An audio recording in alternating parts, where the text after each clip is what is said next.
सुप्रभात।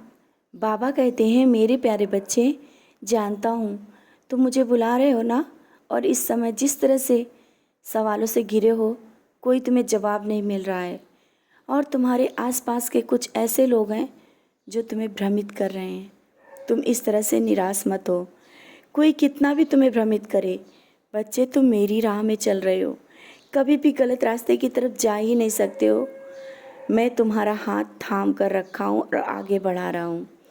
और अभी जिस बात को लेकर तुम परेशान हो, और तुम्हारे घर और परिवार के लोग भी मेरा नाम लेकर तुम्हें ताने मार रहे हैं ना, निराश मत हो।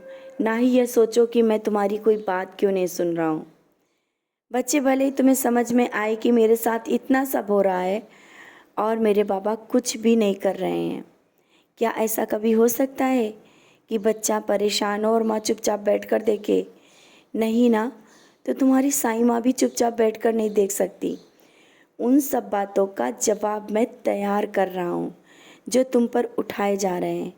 आवश्यक नहीं कि मैं आऊँ, लेकिन परिस्थिति ऐसी कर देता हूँ कि सबको उसका जवाब मिल जाता है, और उन्हें भी मिल जाएगा। और भले ही किन्हीं कारणों से तुम मेरी कुछ विशेष पूजा करना चाह रहे थे ना, नहीं कर पा रहे हो, निराश मत हो। जिस पल तुम्हारे मन में सोच आई ना, मैंने उसी वक्त वो पूजा स्वीकार कर ली। और क्यों परेशान होते हो कि वह सब तुम्हारे पास हो, जैसे सब लोग बाबा की पूजा करते हैं, सब मेरे पास हो। बच्चे, मैं सबसे अपनी तरह से सेवा लेता हूँ। आवश्यक नहीं कि जो मुझे दूसरा खिला रहा है वैसा ही भोग तुम भी खिलाओ, या बहुत बड़ी पूजा करो।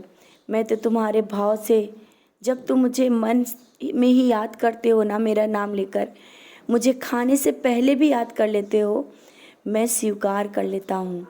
क्यों परेशान हो कि तुम पूजा नहीं कर पा रहे हो?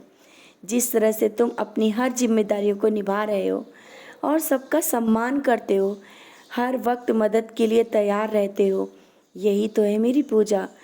तुम्हारे कर्म ही मेरी विशेष पूजा है। और मुझे बहुत अच्छा लगता है जब किसी के कितना भी बुरा करने पर भी तुम उससे उसी तरह से बात करते हो जैसे पहले। यही सहनशीलता और नम्रता तो तुम्हें सबसे अलग बनाती है। और कल जब दुखी होकर रोए जा रहे थे ना, उन आंसुओं के बदले हुए मैं देख रहा हूँ। बच्चे, तुम्हारा दर्द मैं समझ सकता हूँ।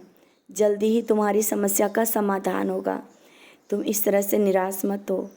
जानता हूँ जब परेशान होते हो ना, तो तुम्हारा पूजा करने का भी मन नहीं लगता। ये परीक्षा का दौर चल रहा है, और उस समय तुम्हें धैर्य से काम लेना होगा, क्योंकि जब कष्ट मिलने लगे ना, तो समझना खुशी अब बहुत करीब है। और हाँ, तुम्हें मैं सारी खुशियाँ देने के लिए बेताब हूँ। बस ये पल भी बीत जाएगा। बहुत ज़्यादा खुशियों का दौर तुम्हारे जीवन में शुरू होने वाला है।